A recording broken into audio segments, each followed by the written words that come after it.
অন্তর্বর্তীকালীন সরকারের ব্যর্থতা মানেই জনগণের ব্যর্থতা, এমন মন্তব্য করেছেন বিএনপির ভারপ্রাপ্ত চেয়ারম্যান তারেক রহমান। তাই সবাইকে বর্তমান সরকারকে সহযোগিতা করার আহ্বান জানিয়েছেন তিনি। পাশাপাশি বর্তমান সরকারকে সতর্ক করেছেন যে এখনও দেশে ষড়যন্ত্র চলছে, তাই তাদের ব্যর্থতার কারণ যেন তারা না হন। এসব বিষয় নিয়ে আমাদের কথার আজকের আয়োজন। দর্শক সবাইকে স্বাগত জানাচ্ছি এটিএন নিউজের নিয়মিত আয়োজন আমাদের কথার আজকের পর্বে। আপনাদের সাথে আছি আমি সাদিয়া ন্যান্সি। তারেক রহমানের করা এমন মন্তব্যকে কিভাবে দেখছেন সাধারণ মানুষ, শুনবো তাদের ভাবনা। তবে মূল আয়োজনে যাওয়ার আগে চলুন দেখে আসি এ বিষয়ে এটিএন নিউজে প্রচারিত একটি প্রতিবেদন।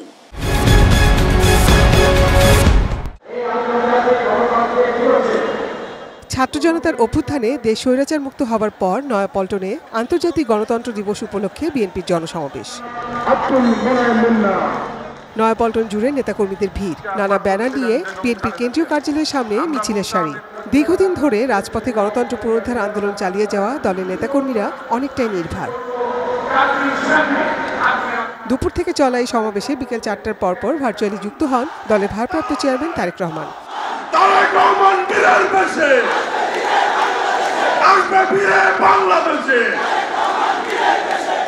বক্তব্যের শুরুতেই নেতাকর্মীদের গণতন্ত্র পুনরুদ্ধার আন্দোলনের প্রাথমিক সাফল্যে অভিনন্দন জানান। সর্বস্তরের জনগণ বিশ্বকে দেখিয়ে দিয়েছে বাংলাদেশের জনগণ বন্দুকের সামনে বুক পেতে দিতে রাজি, তবুও তারা স্বৈর শাসনকে মেনে নিতে রাজি নয়।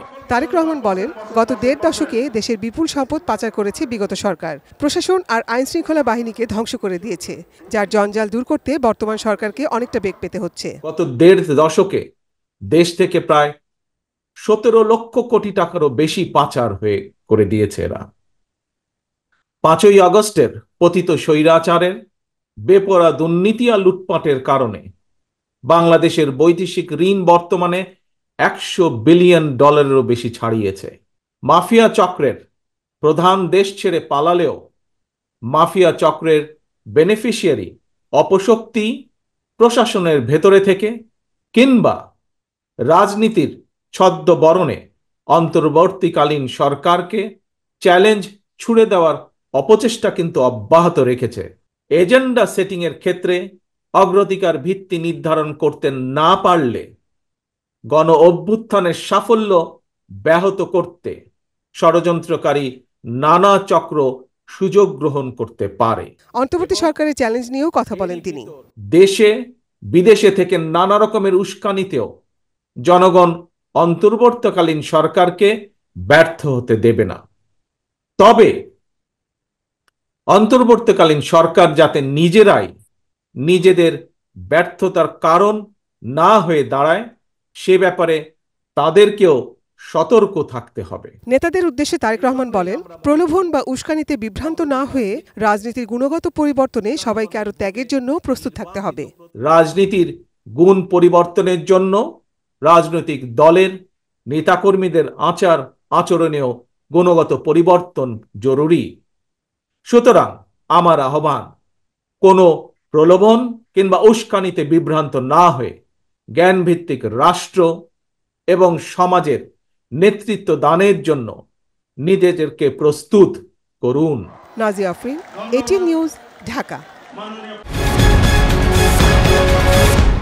এতক্ষণ দেখছিলেন আমাদের কথার আজকের বিষয় নিয়ে এটিএন নিউজে প্রচারিত প্রতিবেদনটি। চলুন এবার চলে যাই মূল আয়োজনে, দেখে আসি এ নিয়ে কি বলছেন সাধারণ মানুষ। তারেক রহমান উনি যে কথা বলেছেন উনি ওনার পার্সপেক্টিভ থেকে বলছেন, তবে আমার মতেও অবশ্যই এই সরকারের যে ব্যর্থতা হবে অবশ্যই সেটা আমাদেরও ব্যর্থতা হবে, কেননা আমরাই তো দিন শেষে ওনাদেরকে নিয়ে এসেছি। তো অবশ্যই, এবং আমার একটা কথা যে সফলতা ব্যর্থতা কেন এখনই আমরা বিবেচনা করব, এটা তো উচিত নয়, কারণ আমাদের একটু সময় দিতে হবে। আমাদের প্রত্যেকেরই তাদেরকে ঠিকভাবে কাজ করতে দিতে হবে এবং আমাদের এত অধৈর্যশীল হলে হবে না, আমাদের ধৈর্য ধরতে হবে। ইনশাল্লাহ দিন শেষে অবশ্যই আমরা একটা ভালো একটা কিছু পাবো। বর্তমান সরকারটা আমাদের জনগণের মাধ্যমেই কিন্তু, ছাত্রদের মাধ্যমেই কিন্তু প্রতিনিধিত্ব করছে বলে আমরা মনে করি। তো তাদের যে কাজটা হবে আসলে বর্তমানে যদি জনগণ কেন্দ্রিক কিংবা জনগণের যে ফ্যাসিলিটিস আছে কিংবা আপনার যেই সুযোগ সুবিধা আছে সেগুলো যদি এনশিওর করতে না পারে, কিংবা আমরা যেটা বারবার বলছি যে গণতান্ত্রিক সরকার প্রতিষ্ঠা করা, যে পরবর্তীতে যে সরকারটা আসবে সেটা যেন একটা স্বচ্ছ ইলেকশনের মাধ্যমে আমরা পরবর্তী সরকারটা পাই, সেটা এনশিওর করা হবে বর্তমান সরকারের সবচেয়ে গুরুত্বপূর্ণ একটা কাজ। এই সরকার ব্যর্থ হলে তো অফকোর্স এটা একটা জনগণের ব্যর্থতা হবে। আর আমি বিশ্বাস করি যে এখানে জনগণ যেভাবে ইনভলভ, আপনি দেখেন এখন একটা নর্মাল স্টুডেন্ট যেভাবে রাজনীতি সম্পর্কে পড়তেছে, অথবা একটা আমরা যারা সাধারণ ছাত্র আছি ওরা যেভাবে রাজনীতি সম্পর্কে এখন জানতেছি, আগে কিন্তু মানুষ এত সচেতন ছিল না। এখন গভর্নমেন্ট একটা ভুল করা মানে, একটা রং স্টেপ নেওয়া মানে সবাই বলবে যে you are taking the wrong step. So এখানে আসলে রং স্টেপ গভর্নমেন্টের যষ্ট মানে ভাবতে হবে, আর রং স্টেপ নেওয়াটা এতটা ইজি হবে না। সরকার ব্যর্থতা মানে অন্যান্য যদি আপনার যে দলেরা স্বৈরাচাররা ছিল তারা যদি আবার মাথা চারা দিয়ে উঠে, তাহলে একটা জনগণের একটা ব্যর্থতার স্বরূপ।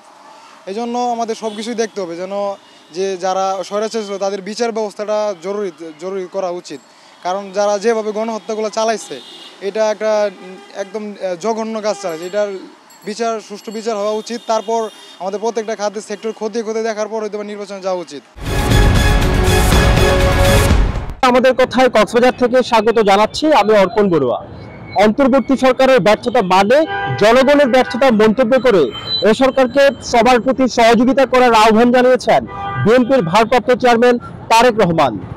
আজকের আমাদের কথা জানবো এই বিষয়ে কক্সবাজারের সাধারণ মানুষ কি বলছেন। জনগণ আসলে সবকিছু পারে, এই জন্য একটি কথা বলা আছে যে সকল ক্ষমতার উৎস হচ্ছে জনগণ। তো আমরা চাইবো, আমাদের মূল প্রত্যাশা হবে অন্তর্বর্তীকালীন সরকারের কাছে দ্রুত সময়ের মধ্যে একটি সুষ্ঠু গ্রহণযোগ্য নির্বাচন দেয়। অন্তর্বর্তীকালীন সরকারকেই বাংলাদেশের গণতন্ত্রের সাথে বাক স্বাধীনতার স্বার্থে তারা যতদিন দায়িত্ব পালন করবেন, আমরা মনে করি বাংলাদেশের প্রতিটা শ্রেণীর প্রতিটা জনগণের সহযোগিতা করা এবং তাদের সাথে থাকা। এই গণ অভ্যুত্থানকে ফলপ্রসূ করার জন্য জনগণকে যেখানে আছে, যেভাবে আছে, যে সেক্টরে আছে, তাদেরকে সজাগ দৃষ্টি রাখতে হবে। কোনো স্বৈরাচার, কোনো গণতন্ত্র বিরোধী শক্তি যাতে আর এই দেশে আসতে না পারে, মানুষের অধিকার হরণ করতে না পারে, জনগণকে সজাগ দৃষ্টি রাখতে হবে। অন্তর্বর্তী সরকারের ব্যর্থতা মানে জনগণের ব্যর্থতা বলেছেন বিএনপির ভারপ্রাপ্ত চেয়ারম্যান তারেক রহমান। আমাদের কথায় আমি এম এস হামাদ শুনবো তারেক রহমানের এমন বক্তব্যে কি বলছেন ঠাকুরগাঁয়ের সাধারণ মানুষ। যখন একটা দেশে নতুন সরকার আসে, সেটা তত্ত্বাবধায়ক সরকার হোক বা নির্বাচিত সরকার হোক, তাকে অবশ্যই সময় দেওয়া উচিত। এই কারণ হচ্ছে সময় দিতে হবে। সকলে যদি তাদেরকে সহযোগিতা করে, আর দেশকে কিভাবে ভালো করে চালানো যায়, দেশ কিভাবে ভালোভাবে এগিয়ে যাবে, সেটা নিয়ে তখন তারা ভালোভাবে কাজ করতে পারবে। তো আমার মতে সকলকে সহযোগিতা করা উচিত। আমরা অন্তর্বর্তীকালীন সরকারকে সর্বাত্মক সহযোগিতা করার চেষ্টা করছি। আমরা চাই সকলে মিলে এই সরকারকে সহযোগিতা করুক। আগামীতে তারা যেন একটা সুন্দর সুষ্ঠু নির্বাচন আমাদেরকে উপহার দিতে পারে, এটা আমাদের সকলের কাম্য। আমরা আজকে যে স্বাধীন বাংলাদেশ গ্রহণ করেছি, এটা এই ধারাবাহিকতাটাকে ত্বরান্বিত করার জন্য আমাদেরকে প্রথমে এই অন্তর্বর্তীকালীন সরকারকে সহযোগিতা করতে হবে। আর না হলে ভবিষ্যৎ বাংলাদেশের আবার একটা নৈরাজ্য শেষ হতে পারে। এতক্ষণ শুনছিলেন সাধারণ মানুষের ভাবনা, আর এরই সাথে শেষ করছি আমাদের কথার আজকের আয়োজন। দেখা হবে অন্য কোনো দিন অন্য কোনো গুরুত্বপূর্ণ বিষয় নিয়ে সাধারণ মানুষের মতামত তুলে ধরার চেষ্টা করব আপনাদের সামনে। সে পর্যন্ত এতক্ষণ যারা সঙ্গে ছিলেন তাদের সবাইকে ধন্যবাদ জানিয়ে আজকের মতো আপনাদের কাছ থেকে বিদায় চেয়ে নিচ্ছি। আমি সাদিয়া ন্যান্সি। সবাই ভালো থাকুন, সুস্থ থাকুন, চোখ রাখুন এটি নিউজের পর্দায়।